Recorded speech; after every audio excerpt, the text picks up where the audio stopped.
The wind howled against the outer dome of Colony Epsilon, carrying flecks of frozen methane that glittered like glass in the pale light of the system's twin moons. Inside, the settlement streets were narrow and dim, built more for utility than comfort. Ethan Hale had just sealed a shop for the night when he heard the knock. It was faint at first, hesitant, almost lost to the storm. He frowned, pulling his coat tighter. Few people wandered in this weather, and no one sane came begging this late. Still, the sound came again, 3 rapid raps, followed by silence. He unlatched the door. On his threshold stood a girl. She wasn't human. Her skin was pale silver, etched faintly with bioluminescent lines that flickered weakly, as though dimmed by exhaustion.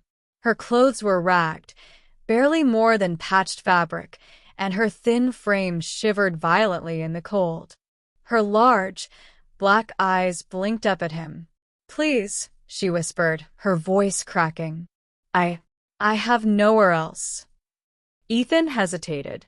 The colony was harsh and resources scarce. Taking in strays, especially aliens, wasn't wise. Yet he saw the frost clinging to her fingers, the way she hugged herself as though trying to hold in what little warmth remained. He sighed and stepped aside. "Come in before you freeze solid." The girl stumbled across the threshold, collapsing onto the floorboards. Ethan closed the door firmly, sealing out the storm, and fetched a thermal blanket from the storage chest. He wrapped it around her shoulders, then set a heating coil nearby. For a long while, she sat in silence, her trembling slowing as warmth seeped back into her limbs.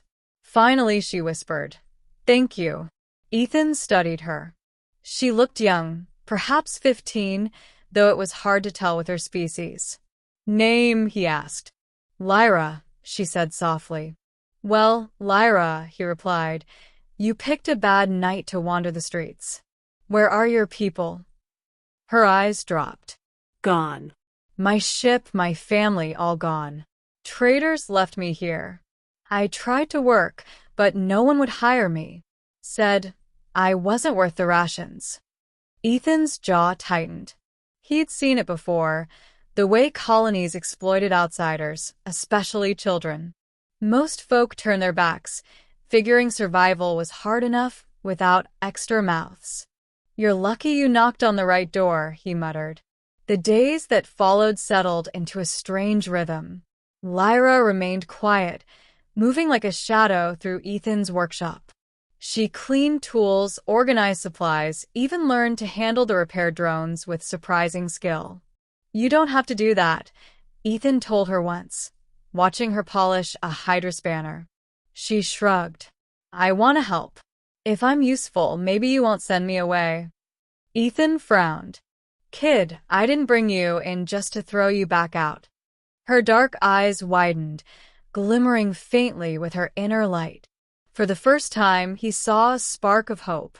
Lyra's presence brought life back into the workshop. She asked endless questions about engines, alloys, why humans built machines the way they did. Ethan, though gruff, found himself answering, explaining in detail. She absorbed knowledge like a sponge. At night, over simple meals, she sometimes shared fragments of her past. Her people, the Veari, were wanderers, artists, traders, cooks of exotic flavors. They traveled in family fleets across the stars. But raiders had struck their vessel.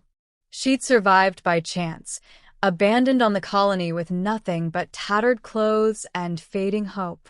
"Sometimes," she admitted one evening, "I dream I still hear their songs." Veari always sang together. Without them, the silence feels heavy. Ethan had no reply. Instead, he poured her another cup of broth. But safety never lasted long in Epsilon. Word spread quickly that Ethan was sheltering an alien girl. Some neighbors muttered about wasted rations, others about danger. One evening, 2 men cornered him outside the workshop. "She's not your problem, Hale," one sneered. "Best thing you can do is send her packing." Less mouths, less risk. She's just a kid, Ethan snapped. Not our kind, the other replied coldly. Not worth saving. Ethan's fists clenched. Funny thing about being human, he growled. We don't get to decide who deserves compassion. She stays. The men spat curses but backed off. Ethan returned home to find Lyra waiting, eyes wide with fear. They'll hurt you because of me, she whispered. Let them try, he said firmly. I've faced worse than bullies. As weeks passed, Lyra grew stronger. Her natural glow brightened, casting gentle patterns across the walls at night. She sang softly sometimes, strange, lilting melodies that filled the workshop with warmth. For the first time in years, Ethan found himself smiling without realizing it. One evening, she presented him with a surprise, a repaired drone he'd abandoned months ago. Thought it was scrap, he said, testing its whirring rotors. You just didn't look close enough, Lyra replied, pride in her voice. It only needed patience. Ethan chuckled. Guess that makes two of you. The turning point came during the blackout. A reactor fault plunged half the colony into darkness. Panic spread, and systems began to fail. Ethan's workshop became a refuge, its backup generators keeping the heat running. Families crowded inside, shivering and frightened. Lyra moved among them, calming children with her glow, singing softly to ease the fear. When a coolant line burst, she crawled into the vents without hesitation, her small frame perfect for the task. Guided by Ethan's voice, she patched the line and restored stability. When power finally returned, the colonists stared at her in awe. The same people who once muttered now whispered thanks. She saved us, one admitted quietly. Ethan glanced at Lyra, who only smiled shyly. Spring came late to Epsilon, but when the storms eased, so did the hostility. Lyra was no longer just the alien girl. She was the one who had brought light in the darkness. One night, as they sat beneath the dome's clear panels watching the stars, Lyra turned to Ethan. Why did you let me stay? She asked softly. He thought for a long moment. Because when you knocked, I saw a kid who deserved better than the cold. Because I couldn't stand the thought of turning you away. That's what being human means, Lyra. We look out for each other, even when we're not the same. Her eyes glistened, her glow shimmering brighter than ever. Then maybe I can be a little human too. Ethan chuckled, resting a hand on her shoulder. You already are, kid. Years later, the story of the human mechanic and the alien girl spread through the frontier.